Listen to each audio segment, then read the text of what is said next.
hace referencia a ese elemento. Entonces, ese elemento es el elemento que normalmente va a moverse, va a trabajar, pues, ¿no? El que va a dejar pasar o el que va a obstruir el fluido, ¿ya? Esa flechita también nos representa eso. Y por acá, ya sabemos también por simbología, este triangulito pintado de negro, ¿qué significa, jóvenes? Un triangulito pintado de negro, ¿qué significa?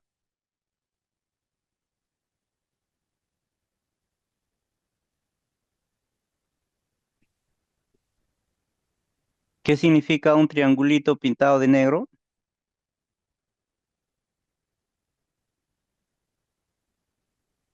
Significa que la energía que se está usando es energía hidráulica, ¿no? Con un líquido, que en este caso sería el aceite. Si ese triangulito estaría pintado de blanco, sería también energía hidráulica, pero usando un gas, que en ese caso sería el aire, ¿no? Por ejemplo, el aire comprimido. Bien, entonces, ¿qué otro elemento más encontramos acá? El resorte. El resorte, ¿ve? El resorte.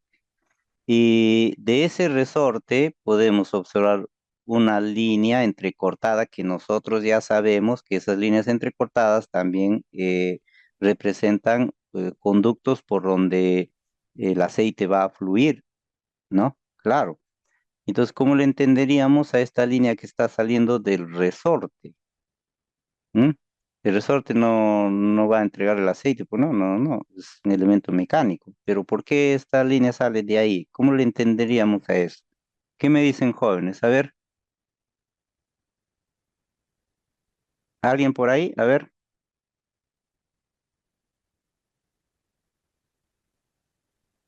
Ajá, muy bien, Diana. Muy bien, drenaje, ¿no? Y cuando hablamos de drenaje, ¿de qué estamos hablando? Para entenderlo un poquito mejor. A ver, jóvenes, cuando hablamos de drenaje, ¿de qué hablamos?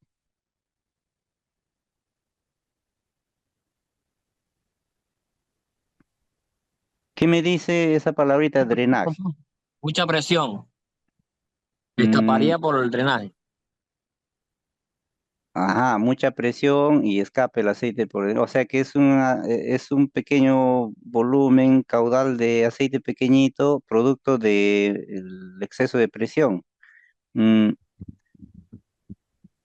podría, ¿cómo dices, Franklin? No te escuché bien. caudal excedente. Caudal excedente. Ajá. Bien, todos esos conceptos tienen alguna relación, pero le vamos a adornar, ¿ya? Miren, jóvenes, ve. Eh, Decíamos que esta flechita representa el spool o el carrete, que es el elemento que se mueve, ¿no? Claro, es el que se va a mover, pues. Pero así como lo ven ustedes, esa flechita que representa el carrete, al moverse, en este caso, observando el detalle del pilotaje o del accionamiento, me dice que esta flechita se va a ir hacia arriba, ¿ve? En el dibujo, ¿no? Hacia arriba, ¿ve? Pero, ¿quién está sosteniendo ese movimiento? El resorte, ¿ve? El resorte está sosteniendo el movimiento de este spool o de este carrete, ¿ve? O sea que este spool o este carrete se va a mover en función a la resistencia de ese resorte. O sea que este carrete, para que se mueva, tendría que comprimir al resorte. Ojo, así es como debemos interpretarlo, ¿ve? ¿Ya? Entonces, ¿quién está manteniendo la posición normal de esta válvula? El resorte. ¿Y cómo sería la posición normal de esta válvula? ¿Quién me dice? Posición normal,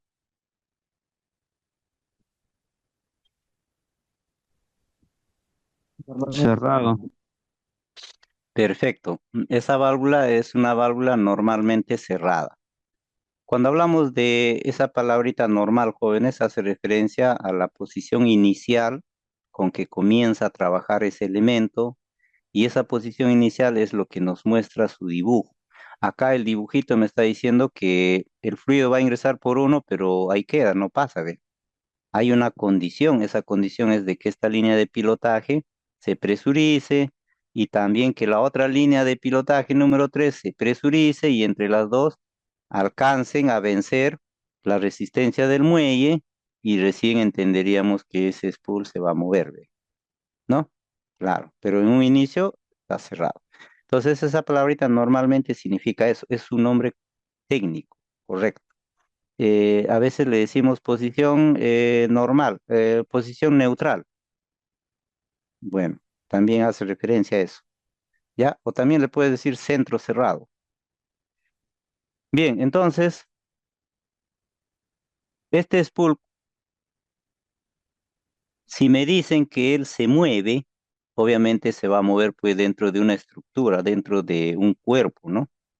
Un cuerpo que le va a mantener dentro, pero el spool se va a mover dentro de ese cuerpo. Le podríamos decir cilindro también, ¿no? El spool se va a mover dentro de un cilindro, ya. Así como un pistón se mueve dentro de un cilindro, este spool se va a mover también dentro de este cuerpo. Obvio, ¿no? Ya.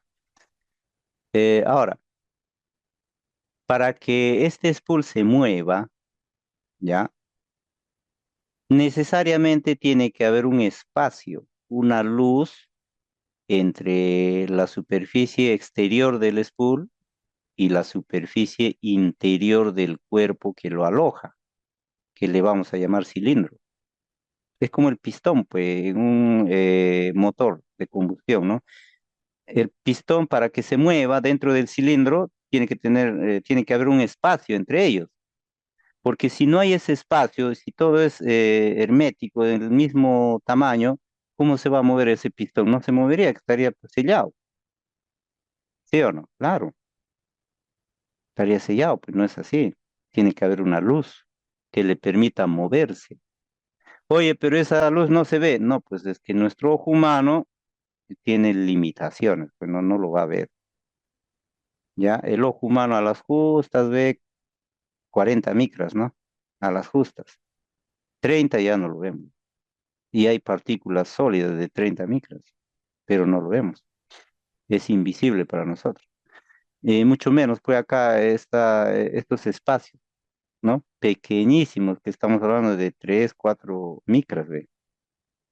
Pero es un espacio, claro, es un espacio, pues que le permite moverse, sí. Entonces, como el fluido, que en este caso es el aceite, es el que va a generar la fuerza a través de la presión y el área que ya hablamos, entonces este spool se va a mover, pero de tanto que tenemos ahí generando fuerza, presión, entonces ese fluido, ese aceite va a empezar a fluir hacia el otro lado. Y eso es necesario también porque estaríamos hablando de la lubricación de ese spool. Y si está seco, olvídate, pues tiene que lubricarse. Entonces, queramos o no queramos, así sean microgotas, van pasando de un lado al otro lado, ¿ve? Y en el otro lado, ¿quién está? El resorte, pues. Entonces, ese fluido se va acumulando en ese lado, ¿ve? Se va acumulando. Si nosotros no evacuamos, no botamos, no drenamos ese fluido, ya se hace un cuerpo y llegará un momento en que este spool debe moverse y ya no se va a mover. ¿Por qué? Porque el aceite pues, va a impedir que se mueva. El aceite es poco compresible. ¿Cómo vamos a entender que va a comprimir al aceite? No, ya no se mueve. ¿Ve? Entonces, ese volumen de aceite que se va acumulando acá, en el lado del resorte, por eso es que le dibujan pues, del lado del resorte. ¿Ve? El aceite que se va acumulando del lado del resorte tiene que ir evacuándose, drenando, botando hacia tanque, o hacia un elemento o hacia una vía, una línea de retorno que vaya a tanque. Entonces, ¿qué le podemos entender por drenaje? Le podemos entender al pequeño volumen de aceite producto de las fugas internas, porque lo que está pasando por acá son el aceite producto de fugas, pérdidas. Entonces, si este spool ya tiene averías de tanto que ha trabajado el orificio que hay entre él y el cilindro, ya se ha desgastado, ha aumentado, entonces se incrementan las fugas, ¿no? Tenemos más fugas internas, ¿ve? Entonces, cuando escuchemos hablar ese concepto, esa palabrita drenaje, estamos hablando de fugas internas. Un pequeño volumen, un pequeño caudal, producto de fugas internas. Y si son fugas, entonces representan las pérdidas de ese elemento. Y si vamos más allá, entonces diremos, oye, como el concepto acá es universal, aplica para todo elemento, entonces, si tenemos una bomba hidráulica de desplazamiento volumétrico variable, esa tiene una línea de drenaje, sí, correcto. O sea, por ahí se va un pequeño volumen, un pequeño caudal, y eso sería las pérdidas de esa bomba, o sea, el caudal de pérdidas. Claro, correcto, el caudal de pérdidas se va por ahí, ve, sus fugas internas.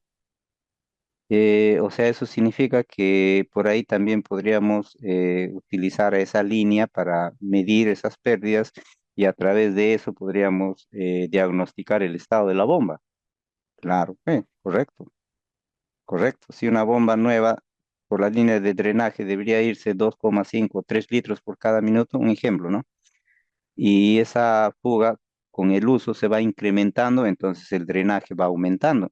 De acá a 6 meses ya no será 3, será pues 6 o 8, etcétera, dependerá del uso también que le demos. Pero ese drenaje, ese caudal que tenemos por esa línea hacia el tanque va a aumentar. Y si nosotros conocemos el límite de caudal de pérdida, ya tenemos un parámetro para diagnosticar el estado de esa bomba, ¿ve? A través del drenaje. ¿Se dan cuenta, ve? Por eso es importante, pues. Ya, entonces, a eso hace referencia esta línea, jóvenes, ¿ya?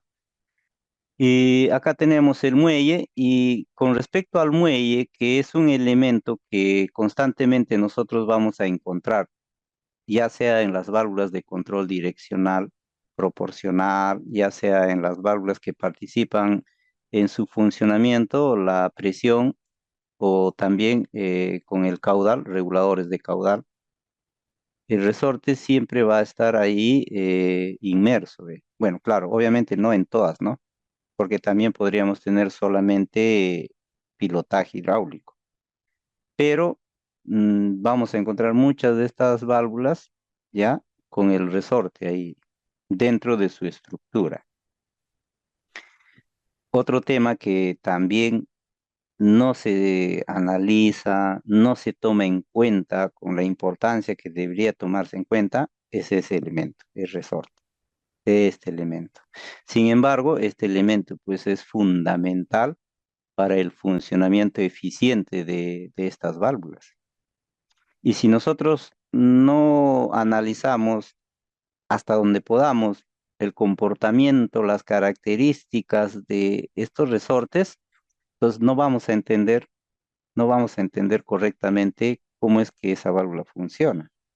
Nos vamos a preguntar, oye, ¿y cómo se mantiene pues el spool en una posición para yo entender que ahí va a quedar?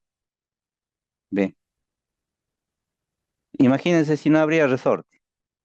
Entonces tienes una pequeña presión, genera una pequeña fuerza. Como nadie se opone, entonces este se va de largo pues hasta el final, con una pequeña presión que va a generar una pequeña fuerza. ¿Ve? ¿Quién le va a sostener? Por otro lado, si tendríamos una línea presurizada o pilotaje nada más, entonces esa línea de pilotaje o esa presión vamos a imaginar que es 20 bar, ¿ya? 20 bar.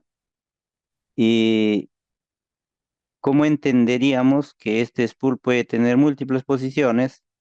Si por ejemplo acá cuando tenemos 15 bar de presión, no vamos a decir, pues no, oye, 15 bar de presión ya comienzan a vencerle a 20 bar de presión, ¿no? ¿Cómo entenderías eso? Si la presión, solamente presión acá, es 20 bar, ¿cómo les diría yo, señores, el spool se mueve un poquito y ahí queda? ¿Y cómo se logra eso? Porque la presión acá empieza a subir y llegará pues a 15, 16 bar. Pero si acá hay 20 bar que lo está sosteniendo, o sea, 15 bar comienza a vencerle a 20 bar, ¿no?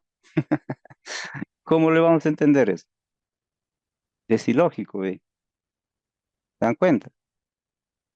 Por otro lado, y si acá tendríamos un ejemplo, ¿no? 25 bar, si lo estaba sosteniendo 20, 25 bar, vence a 20 bar, entonces lo envía al fondo, al spool. ¿Cómo entenderíamos que ese spool se va a mantener en una longitud, en un eh, espacio o en un desplazamiento X? ¿Se dan cuenta? ¿Ve? Entonces, ¿quién le da toda esa característica de proporcionalidad? Porque también estamos hablando ya de proporcionalidad. Al hablar de los resortes, ya estamos hablando de proporcionalidad. ¿Quién es el que le da la característica proporcional a las válvulas? Los resortes, pues, los resortes. Y como ya les decía, una línea presurizada no hace eso. Si no, recuerden ustedes la válvula selectora de circuito. Yo sé que ustedes conocen la válvula selectora de circuito, la válvula Shuttle, ¿no? Se escribe Shuttle, ¿no? Más se conoce con ese nombre. Pero esa válvula, bueno, en español se llama selectora de circuitos, ¿sí o no? Resolvedora también le dice. Esa válvula recibe dos líneas que podrían estar presurizadas o solamente una, pero tiene una sola salida. Si las dos líneas que llegan a esa válvula tienen valores de presión diferentes, entonces pasa la de mayor presión. Entonces, si tú tienes en un lado 20 bar y en el otro lado 21 bar, no vamos a decir, pues no, 20 bar ya está cerca a 21 bar y le empujo un poquito nada más y pasa que la mitad. ¿Cómo es? No, 21 bar vence a 20 bar y pasa el fluido, cierra ese paso, lo vence totalmente, lo cierra y pasa y tienes 21 bar. Y si tienes 20 bar, ahí se queda, el del otro lado que tiene 21 pasará, pues, se dan cuenta, ¿ve? Entonces, si queremos tener esa característica de proporcionalidad, entonces debe incluir pues ese elemento, esa válvula, el resorte. Y para eso a este resorte tenemos que analizarle, tenemos que estudiarle bien. Acá también hay una ley que se usa y esa ley es poco usada, poco nombrada también y en consecuencia poco conocida. ¿De qué ley estaríamos hablando? ¿Qué me dicen jóvenes? ¿De qué ley estamos hablando?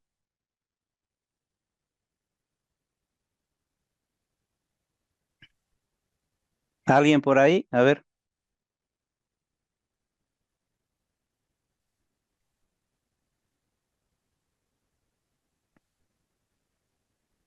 ¿de qué ley hablamos?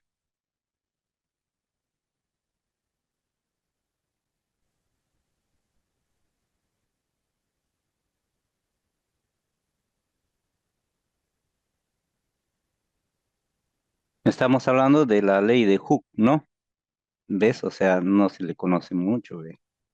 ¿Ya? Sin embargo, es importantísimo, ¿ve? ¿Ya? Es importantísimo. Entonces, aquí, por ejemplo, esta valvulita va a trabajar con valores de presión altísimos. Aquí vamos a encontrar valores de 200, 250, 300 bar de presión, ¿ya? Pero esos valores de presión se van a alcanzar no necesariamente con valores de presión que sean o tengan ese valor, o sea, valores de presión en el pilotaje que tengan ese valor, ¿no? No necesariamente, porque acá vamos a trabajar ya con la diferencia de áreas, con la diferencia de áreas, ¿ya? Y ahí tendríamos que recordar la relación que hay entre presión y área, ¿ve? Si tienes un área menor, ¿ya? Genera más presión. Un área mayor genera menos presión y eso vamos a tener que equilibrarlo. O sea, en un lado puedes tener un valor de presión menor y en el otro lado de la válvula vas a tener, para equilibrar ese valor de presión menor, vas a tener que generar más presión. Pero ¿y cómo se va a dar eso si los valores de presión son diferentes? Ah, por las áreas, por las áreas. Entonces las áreas también están involucradas. Hay válvulas con áreas diferentes con respecto a un lado y el otro lado. Entonces le llamamos válvulas de presión diferencial. también le podemos llamar válvulas de área diferencial. Lo que simplemente estamos diciendo es que en esa válvula tenemos áreas de aplicación diferentes. Y si hay diferentes áreas de aplicación, los valores de presión también van a ser diferentes para equilibrarse. Entonces ahí entenderemos cuánto de presión tienes abajo, 40 bar, arriba 80. ¿Y queda equilibrada? Sí. Pero ¿cómo va a quedar equilibrada si tienes 40 y al otro lado 80? Por las áreas, por las áreas. En el lado de 80 bar tienes un área pequeñita. A menor área, más presión. En el otro lado tienes un área más grande. Y por esa diferencia de áreas, con diferentes valores de presión, queda equilibrado la válvula. Por eso es importante las ecuaciones, jóvenes. Por eso es importante hablar de presión, fuerza, área. Y como ven ustedes, eso facilita nuestro entendimiento. O sea, nos da seguridad para entender cómo funciona ese elemento. Y ya no tenemos